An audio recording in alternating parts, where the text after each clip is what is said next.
Thank you for that introduction. I am honored to be standing here today to speak to you. I'm pleasantly surprised, although I have to tell you, not clearly as shocked as some of my classmates are. In 1979, I arrived here from a small town in South Jersey. I was one of 5 children from a middle-class family. I knew of no one that was divorced, had an interfaith or interracial marriage. I only knew one single parent who was a friend who had lost her husband. I came to school majoring in art, and all I wanted to do was paint. My mother and father were horrified that I had left the state and come to New York.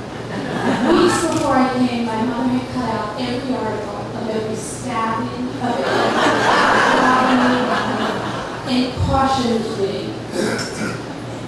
I'm sure you've all heard the book, All I Really Need to Know, I Learned in Kindergarten. If I were to write a book, my title would be Everything I Learned in College Led Me to the Road of Success. Let me tell you just a little bit about my journey. While here at the college, I met some wonderful professors, administrators, and life-changing friends. My friends and I worked in the cafeteria. Some of us were class officers, some of us were not. Some of us were nursing majors, and some of us were not. We worked, we organized, and participated in many endeavors on the campus, including Strawberry Festival. I can honestly say it was a great learning experience of managing a budget and learning how to fundraise. And although very different from the $240 million budget that I manage today, I can tell you the fundamentals and the concepts are all the same. So thank you, Shelley Bob Rubin, for all those math lessons, even was figuring out the percentage to tip the bartender.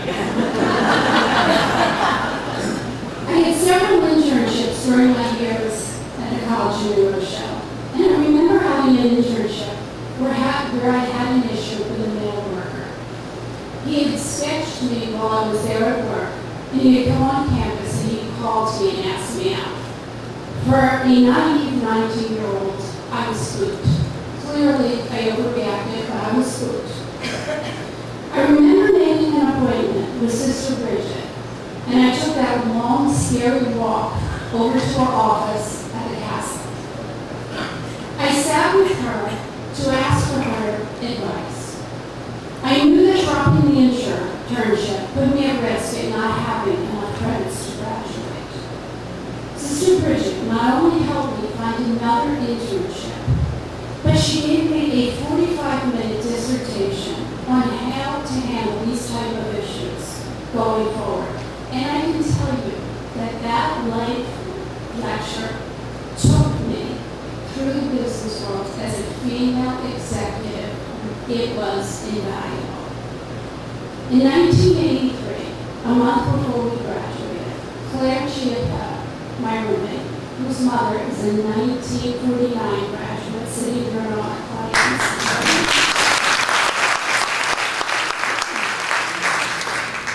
Claire was president of our student body.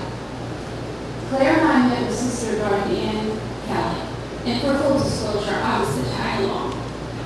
At the end of our meeting with Sister Dorothy Ann Kelly, she looked at us and she said, "Girls, if you ever become famous, within the first 15 minutes, make sure that everybody knows you graduated."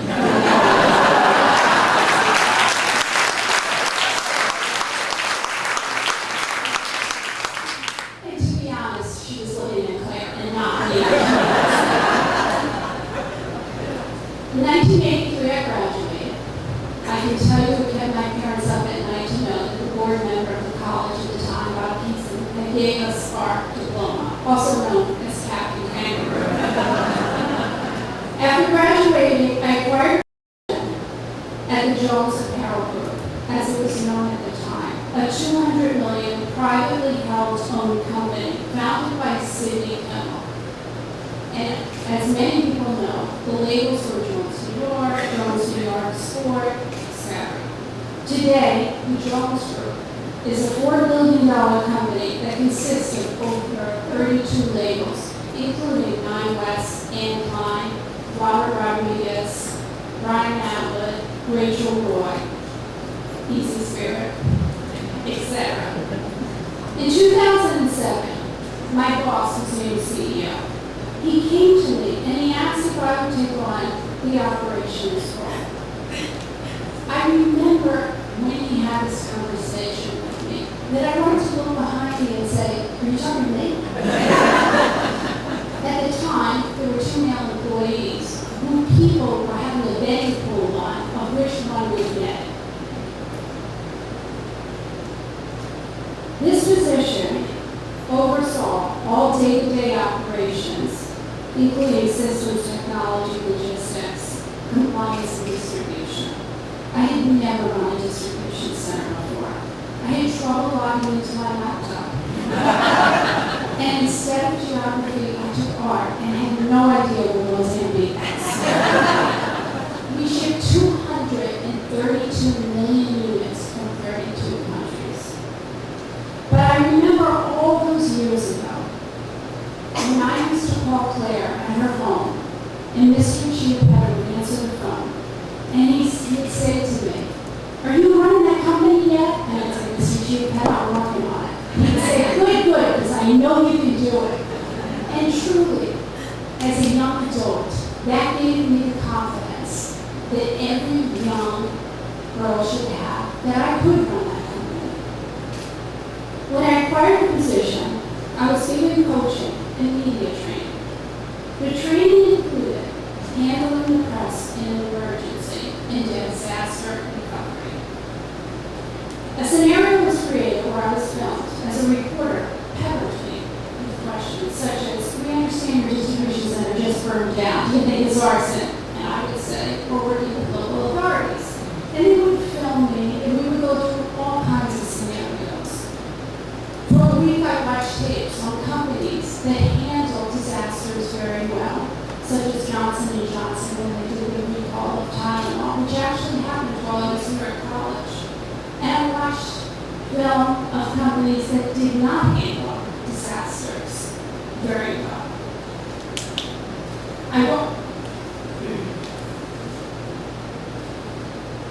I got up to speed on our disaster recovery plans as well.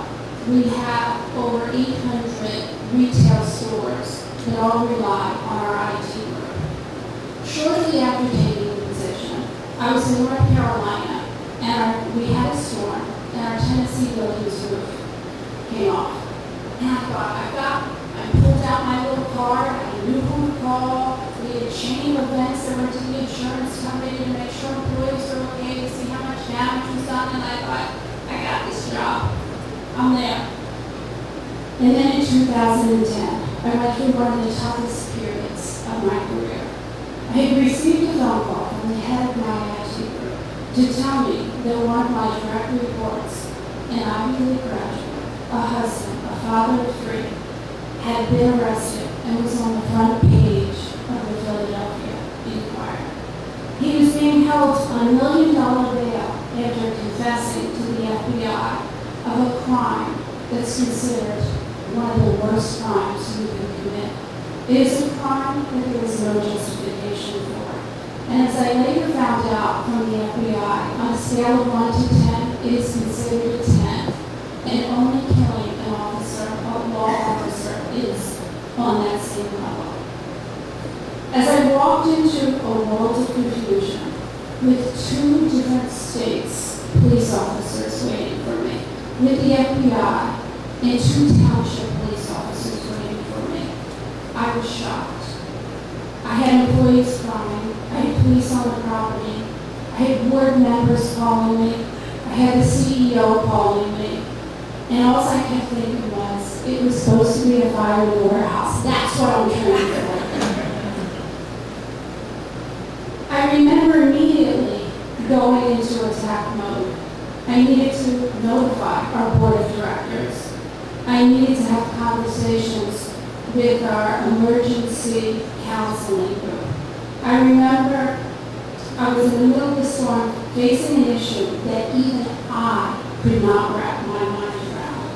I updated the board. I got counselors in. It was difficult.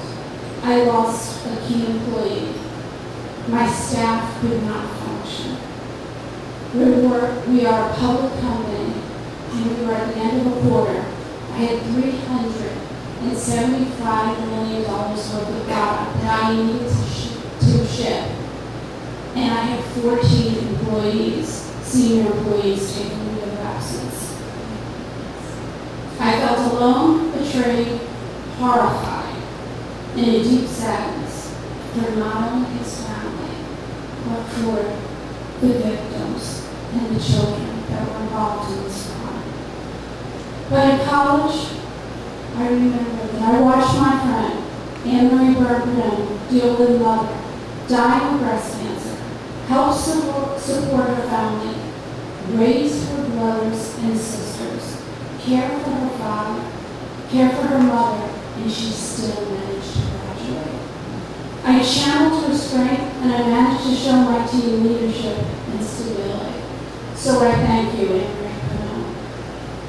Throughout the years, I have utilized all the traits that I have learned from my friends and family, from the Donahues, who showed me unconditional acceptance. They taught me how to show compassion to my employees, to Jean Rusick, who pushed me out of my comfort zone. And in order to be successful in the business world, you need to be out of your comfort zone. Although Jean, I'm not so sure you need to be that far out. To Mr. and Mrs. Vinci, who invited us over to many a time in dinners. And they taught me how to center myself in a world of chaos. To Jean Rowland, who taught me how to work hard, multitask, and to be humble. Although for full disclosure, as she runs Einstein Hospital, it's unbelievable how humble she truly is. To Mr. Law, with his Frank Sinatra good looks, he taught me how to get your hands dirty, dig deep into the problems, and still be professional. To Sharon Scanlon, who taught me how to join and participate, although I'm more comfortable being alone. To my friends in college and all of you who have helped me whenever I have been challenged and took one that they would be there to support me, regardless of how much I never gave back.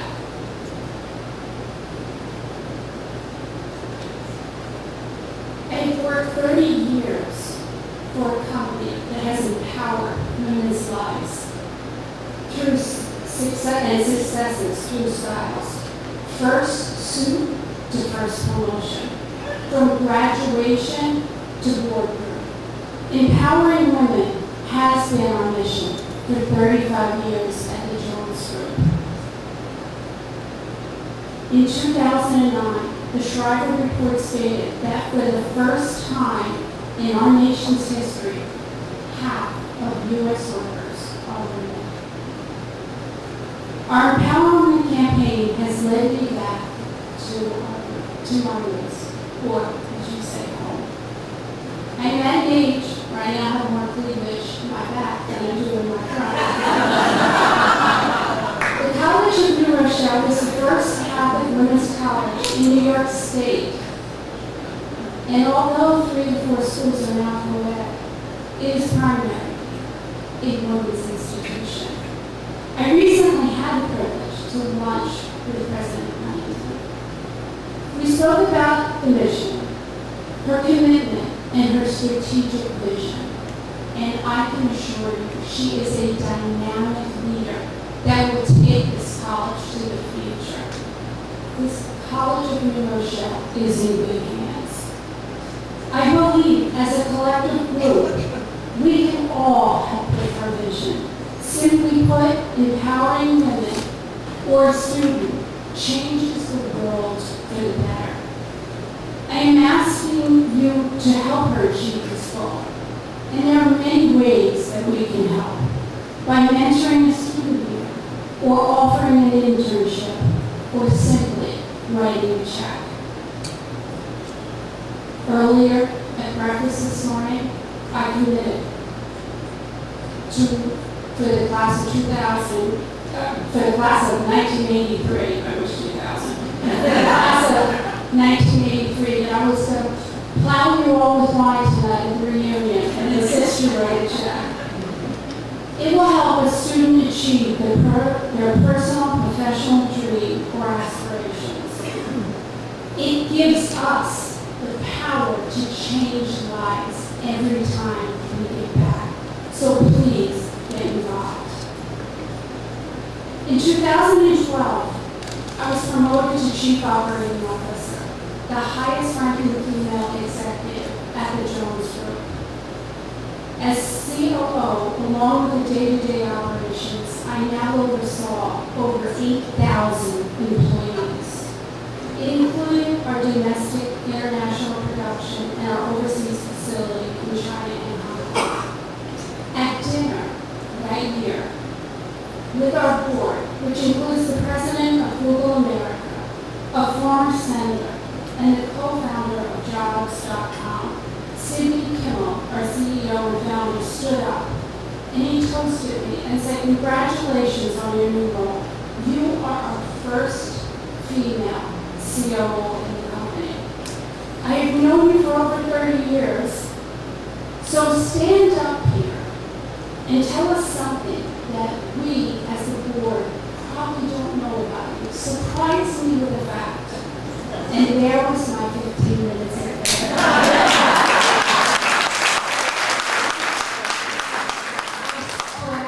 and I said, I graduated from the College of Rochelle.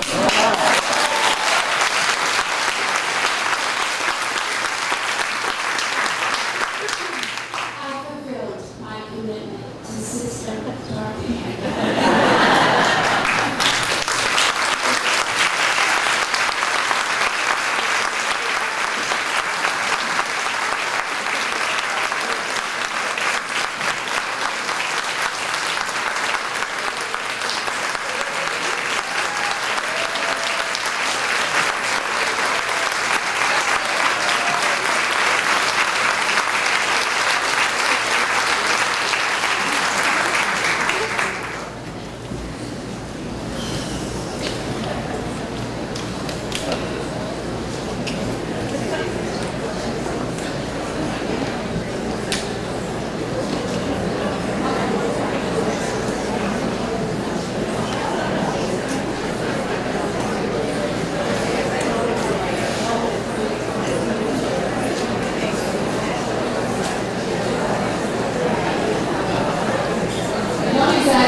So what we have done is, as a matter of fact, recently was down in Arkansas meeting with Walmart, who's also very big from a compliance standpoint.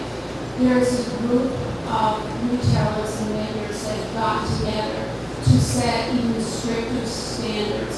We've always set standards on child labor, auditing. We have an entire group that goes into the factories with surprise audits. We have a very strict compliance group. But along with that, we now have an engineering audit as well as an electrical and safety audit that factories must pass. I can tell you that we immediately, in that Bangladesh incident that we did not have any auditing, we immediately let go of 3 factories and stopped doing business until they can come up to standards.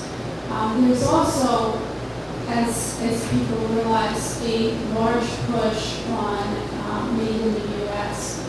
We have investigated, we're working on different criteria for that. There's a few companies actually here in the U.S. from apparel footwear, such as New Balance, who only makes product in the U.S.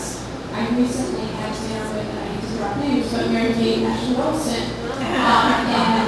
Ashley Olsen is very involved in trying to bring, Ashley Olsen is not, and she was, quite honestly, is not loving the entertainment business anymore, although it's not very well for her, but she's very much involved in bringing product back and made in the U.S.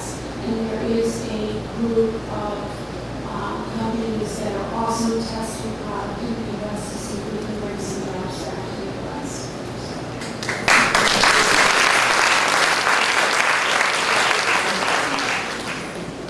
Any other questions?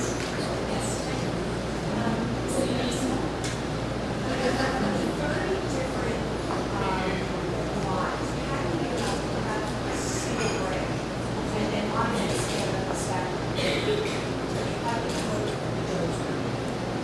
Well, actually, to be honest, so with 30 different brands, it's actually 32 brands, but with 30 different brands, how do you bring it together and sort of brand the Jones Group? Actually, there are components within the Jones Group that we do not try to brand the Jones Group. So, for instance, the silks that I have on today are Ryan Atwood. Ryan Atwood is a hot designer in that younger age group. They no longer want Jimmy Choo. They want Brian. He's cool, he's hot. And quite honestly, having him known as the Jones Group doesn't want harm, it helps them. So we don't try to brand that way. The same with Robert Rodriguez, who designs for a lot of the stars. And we try not to brand that way. Stuart Weitzman the same. But then we have lines that truly we try to brand. The only way to brand in today's environment is really core-centric. And when I say core-centric, it is a full lifestyle. People want a lifestyle brand. So they want from shoes to handbag to apparel. And that's really what we're moving towards, is everything is truly a lifestyle brand. One of the best advice I received, although I have to tell you for full clarity, I got bad advice too. My mother gave me some good advice and bad advice. One of the pieces of advice my mother had given me was always dress for not the job you have, but the job you want, which was always great advice. She also told me, don't take typing because you'll be a secretary. When I was here, my senior year, I computers came out, and it was the worst advice my mother ever gave me. Today, I still, I can't type. I blame my mother for it. But that's totally, and the other advice I got was actually from my former roommate, Claire. Although, for full disclosure, I have 3 former roommates. One husband, but 3 roommates. Claire had told me while I was here to take business courses. I would say, business courses? I'm going to be an artist. I'm not taking business courses. And she would say, you never know, that art thing doesn't pan out. You might want to take business courses. And I took some business courses, which, by the way, my only complaint is everyone started at 8 o'clock in the morning. I took business courses, and that was one of the best advice I got. And I apologize to Sue about the art thing. Go ahead. Oh, Sharon. No, that's a real question, I swear. Cindy, can you tell us how the fashion industry knows a year in advance to make the clothes what's going to be the style? I've always wondered that. Because you have to see a whole year in advance, and the styles seem to come out of nowhere, but yet the stores are stocked with what is popular. How do you guys know? You want the true answer to that. What we try to do is keep changing the style, so we got to keep buying more clothes. But it's, you know what, one of the challenges truly is to limit the days in the supply chain. And that's a true challenge, because you've got to be able to get that fashion, and you've got to be able to report. We have never seen a time as the time that we currently see. You know, that consumer is a fickle customer, and they want what they want, and they want it now. We're a society of instant gratification. So we are constantly chasing. But I can tell you, it's, you know, in the fall, mint is a hot color.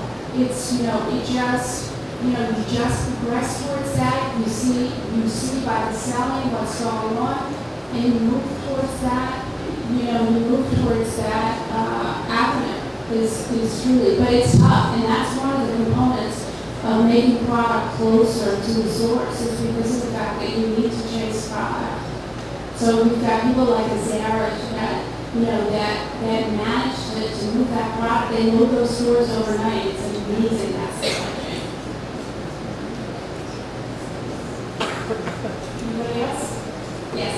I was wondering if you were successful like businesswoman, how were you able to handle with family, like or traditions? Well, I once heard she wants to know how you balance a family and work life, and how you handle all of that.